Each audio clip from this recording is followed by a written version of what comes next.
As a child, Michael was very rambunctious, ran around, loved ballooning. I think his first word was balloon. He loved it completely. He was real active and helpful. Obviously wanted to become a balloon pilot. He'd go with us to rallies, he'd go with us to events. We had an older balloon that had low control burners so the kids could reach up and actually control the balloon. He's a little off the wall at times, but Mike loves sports, and that's what Mike, put his heart and soul into. Played soccer, played youth basketball. Sports kept us out of trouble. I mean, we got in trouble, but we became friends because we were teammates, and we'd do anything for each other. Basketball could have been a career soccer. He was a very good soccer player, but Michael chose the military, went into the military right out of high school, went to basic training, went through the Air Force, through Lackland Air Force Base, became a member of the New Mexico Air National Guard. It was March 13th, 1996, Wednesday afternoon. Our secretary at our school that I was working at, Janet, came running into the gym and said, "Coach Glen, your son's had a serious car accident."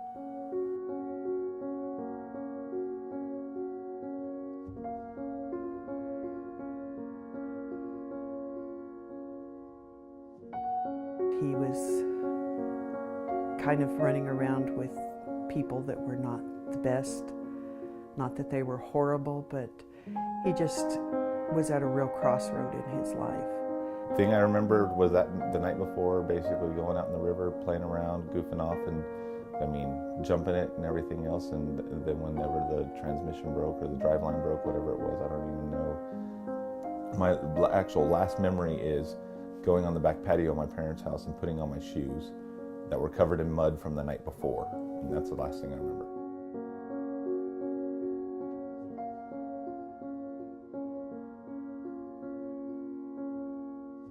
You could see the skid marks and that on the street where he had tried and had almost succeeded in gaining control of the car. The tire blew, which is why he ended up totally losing control of the car. The truck went up on its nose, and he said that that was probably when Michael was ejected. So Michael was actually thrown away from the car. Being his father and his mother, I think we were in shock. Just the fact that knowing that he wasn't going to walk again was tough. I had to tell him again. He'd been in a car accident. He'd, couldn't walk. He wouldn't remember because every time he went to sleep, he forgot. That was one of the hardest things, was to tell him for 5 days that, that same message, because it was just as devastating to him the 200th time as it was the first. My paralysis is a T11, T12 complete, which is basically right behind your belly button. And it completely severed the spinal column at that point. And that's where I lost the functional legs. I remember going, I don't know if I can live my life being paralyzed. I don't remember what I would actually do if, I was being paralyzed at that time. And I'm thinking, okay, what if I want to kill myself? I had those thoughts that go through my head, but again, I couldn't do anything that happened, physical rehabilitation, hospital, or anything else without my parents. He was in the hospital for about 21 days before they transferred him to rehab after they did the back surgeries and the lungs collapsed and things of that nature. But from our standpoint, we had to be there to support him. I was in a turtle shell, basically a shell that held my whole upper body in a cast. Just imagine wearing that all the time. I had no lung power. I had no strength. I hadn't know anything else at that point in time. I mean, I was rebuilding all these muscles. I had to get used to sitting with half a set of abs. And it was really frustrating a lot of the time because all of a sudden I went from the guy who was very athletic, very skilled and talented at sports to even in life or whatever, to all of a sudden being almost a baby again. Growing up here, the house wasn't accessible. You know, it wasn't built for me whenever we had this. So we installed a little ramp at the very beginning. We had to change our house. It was an older house. Fortunately, the wheelchair could make it through most of the doors. But if you look at the doors, I didn't notice on this one, watch scratch marks from living in a wheelchair. I used the sink in here and the toilet in this room, but then the shower, I could never really get past the toilet to the tub, so I had a roll-in shower. So I was able to roll into here, into a shower bench to be able to shower and everything else. It was definitely a different experience, all of a sudden realizing you're in the world. You had to get to the mindset that somebody's not always going to be around, that you needed to actually get out and do things yourself.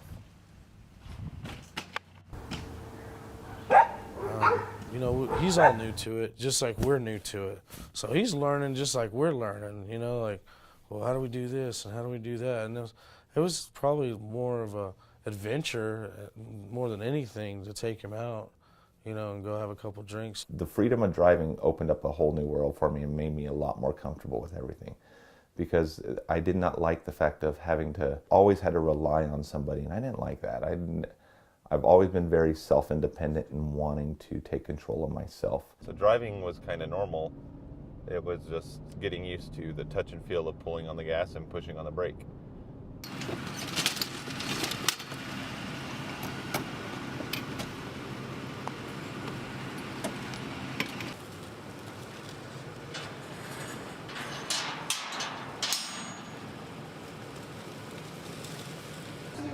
One of the pinholes. They were going straight up. And I set the goal of walking in and getting my license, and I was really determined right away to get my license. I had no clue how I was going to do it, no idea what balloon I was going to fly. I mean, I had no clue. I just was determined to get my student pilot license at this time. And I applied for it, and I actually received a letter from the FAA saying, because of your disability, there's no way you could fly a balloon.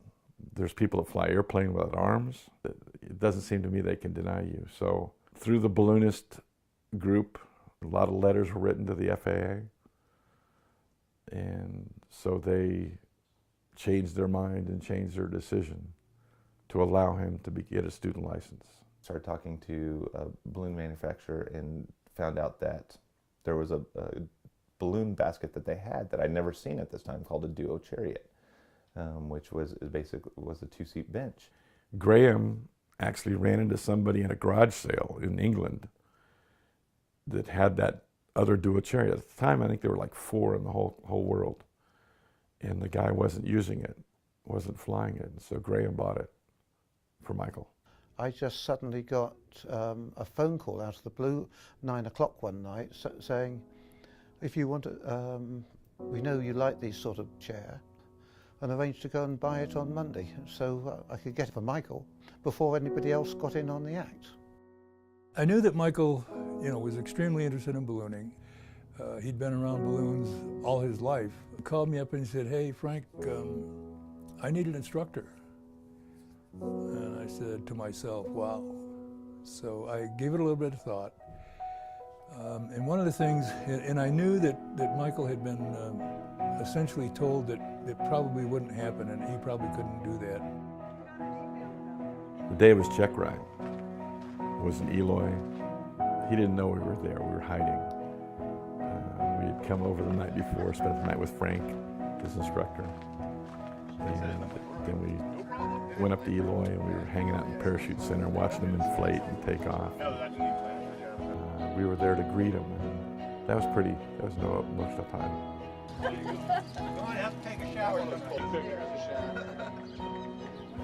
He turned into a really fantastic pilot, and I'm proud to be his instructor. I think about it a lot. It was probably the best experience of instructing anybody that I've ever had.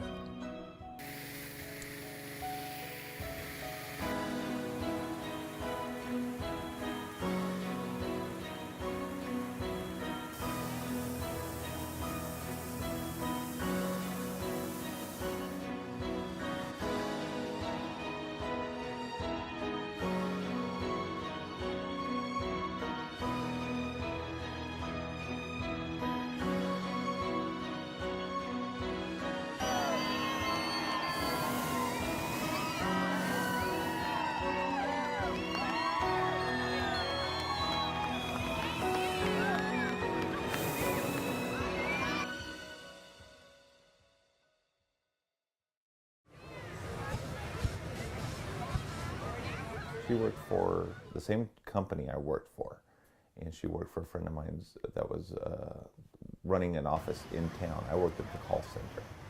And we were all going to kind of an introductory happy hour for all the new people. I'll never forget, I actually opened up the door and saw her sitting at the end of the table, and at that moment I knew this was a girl I had to know. Sat down at this bar in a big long booth, and I happened to be sitting on the end of the booth. Purposely made an effort to go all the way around to the other side of the table to sit right beside her. Kind of has this way of, you know, the wheelchair doesn't matter. It sort of disappears when you start to get to know Michael. We officially started dating August of 2000, and we moved in pretty much like that in November with each other. That April, I asked her to marry me. We went out to San Francisco, and I actually asked her to marry me. And same thing, she's been my best friend, she's been my wife, she's been my confidant. I mean, anything and everything goes. She's the one that makes my life complete. You know, when I'm overanalyzing or, you know, thinking too much, you know, he tells me all the time, you're thinking too much.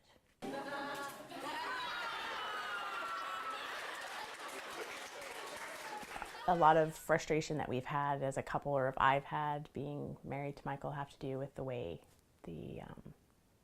the world sees him, you know, or people will make comments about, you know, gosh, you're just such a special person, you know, because I'm with Michael. I guess I would, you know, not if you don't know Michael and you see him from the outside, you just see him as the guy in the wheelchair, but he's not. He's Michael.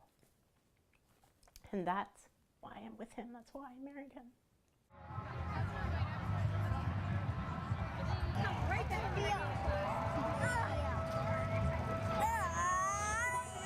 He's a big playground. The way he is with kids is amazing.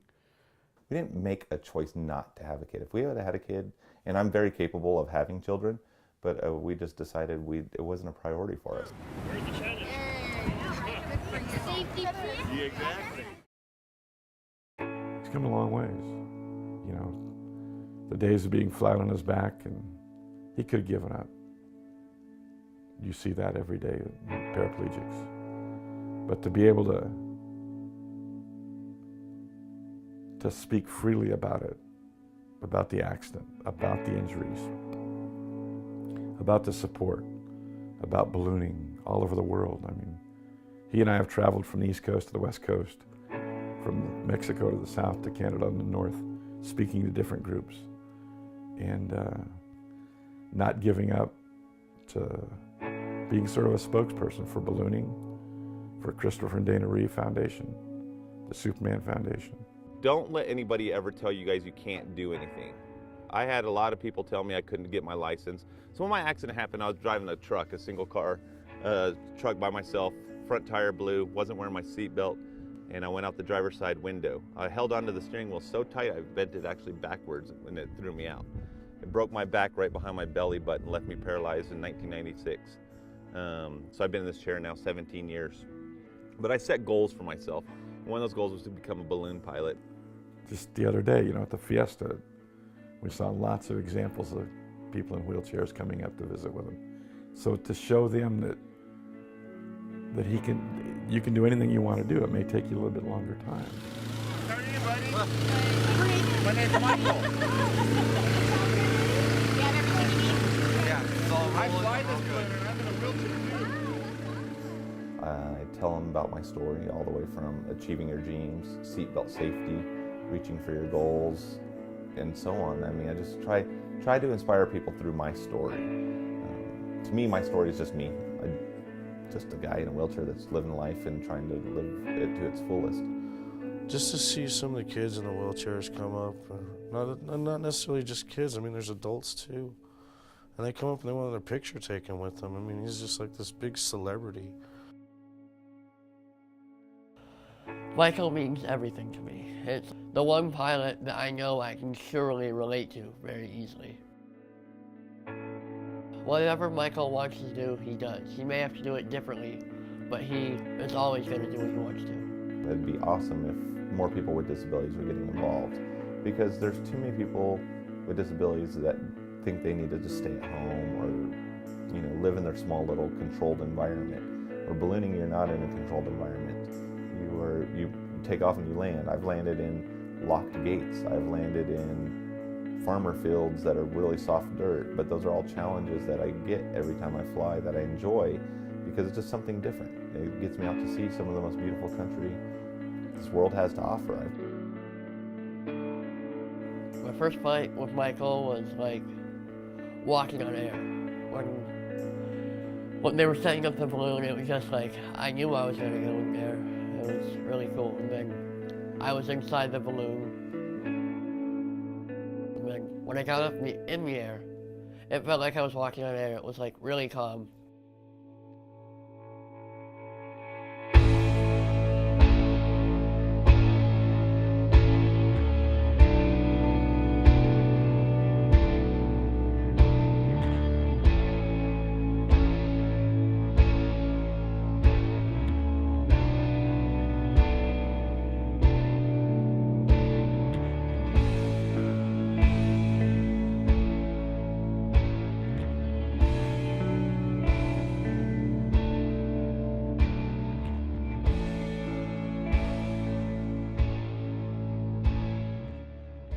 I think there's a way around everything. I think there's a way to do anything you want to do. I really believe that. And if you want it bad enough, you can make it happen.